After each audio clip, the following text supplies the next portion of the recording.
Okay, what I'm doing is I'm going to go through how to install a 3,500 pound Harbor Freight winch on a CFMOTO CForce600. And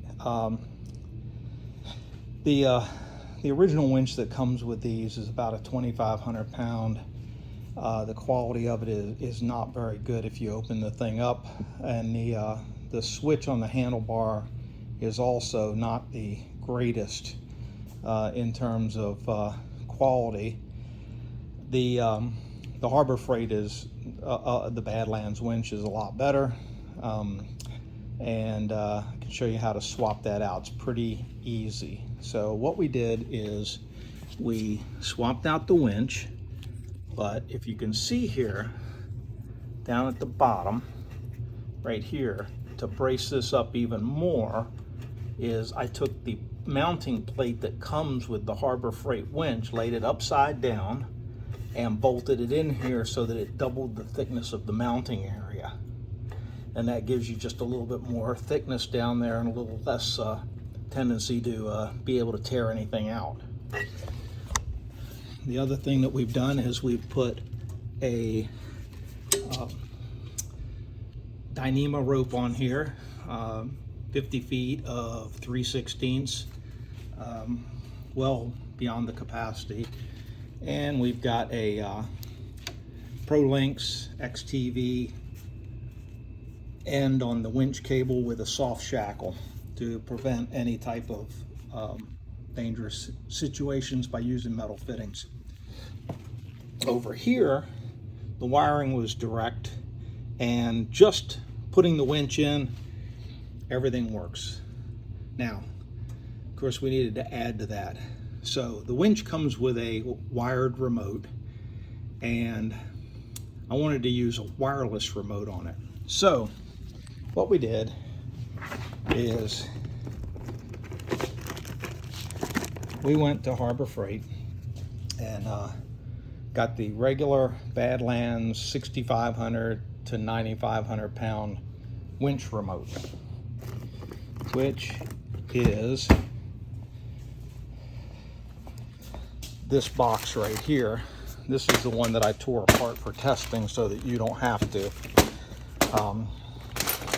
Could have reused this one, but I thought, well, you know, I'm getting the thing for 25 bucks with a coupon or whatever it was, so I just didn't bother. So this is a whole one here that we took apart. They took apart the remote, we took apart this, just to check some stuff out, to figure out what happens here with these pins and what happens in here.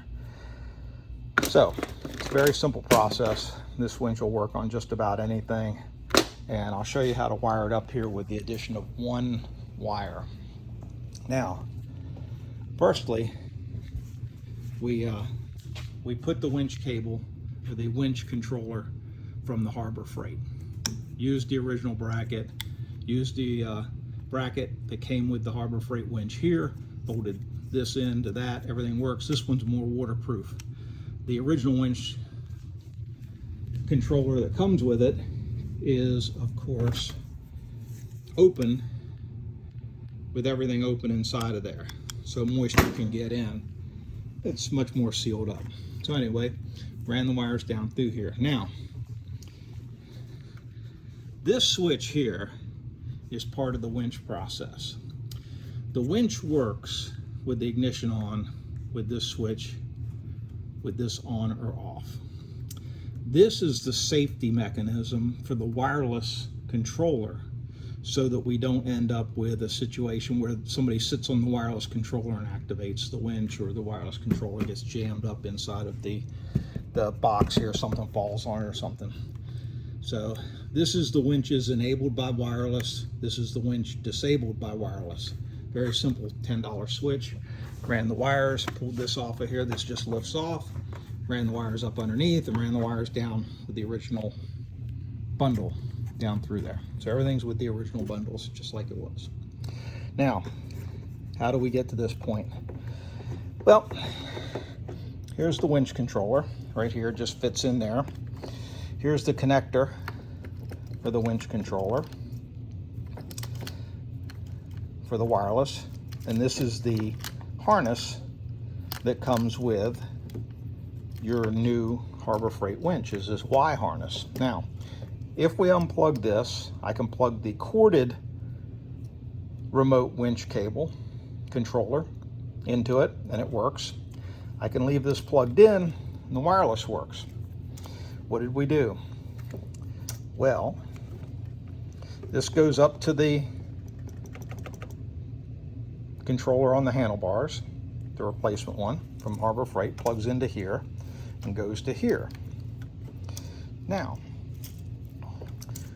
this is the extra part. This comes with about, I don't know, 5-6 feet of extra on it. We don't need any of that. These are your original controls for the winch right here. The red, the black, and the green. These are the controls from the Harbor Freight controller. The red, the black, and the green. So we bought a box of these fittings right here. And what you originally get is you get this. Let me unplug this. Hold on.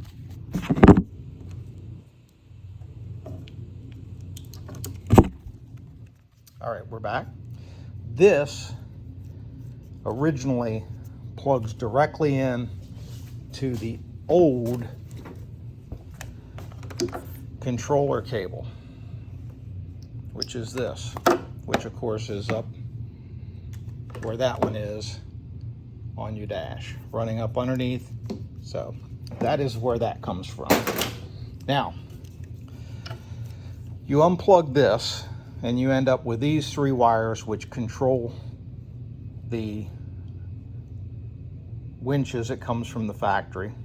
They also control the new winch because the controller solenoid system is all up underneath here, and that all is fine. There's no reason to mess with that. So what we did is we bought this end right here. We bought a box of like a couple hundred fittings for $8 or something on Amazon. And so we just terminated those ends the way they're supposed to be, matching them up to that. And then we plugged this in. So we plug that in, that stays together. Now you say, what about this white wire here? Well, let me tell you. All right. This white wire here needs to be grounded to make the wireless winch work. Don't follow whatever it says in the instructions that come with the Harbor Freight winch. You just need an additional ground on this wire to make the system work.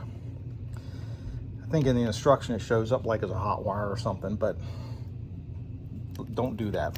So you just need to ground this. So where do I get a ground wire? Well, you can get a ground anywhere here.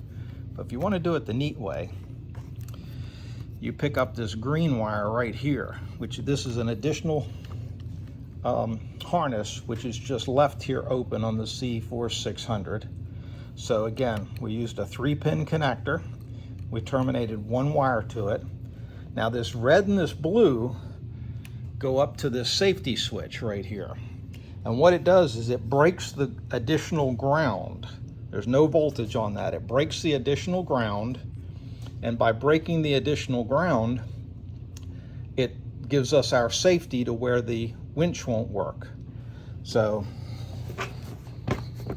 let's go through the process real quick. Again, we turn on the ignition. When we turn on the ignition, this switch works. That's the winch activating. Now, in the off position, nothing happens here. Now we push this to the on position, and we have the activation of the winch.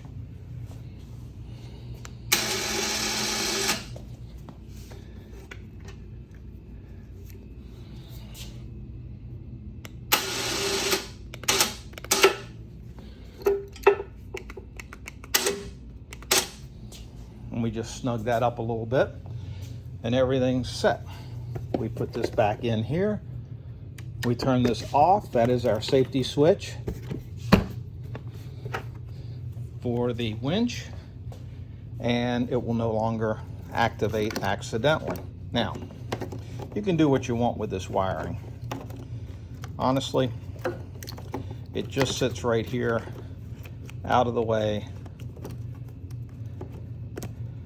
easy peasy, with the stuff sitting behind here, and you can do what you want to with it. That's all on you. Keep it up out of the way. You can push it all back here. You can do whatever. The controller just lays here. It can't fall any further down than that. Just lays here, can't fall down. You can still get to everything. You just lift it out. I mean, if you want to do some fancy double-sided tape, attach it to something, then by all means have at it. On some of the things that I do, I like to have stuff permanently attached.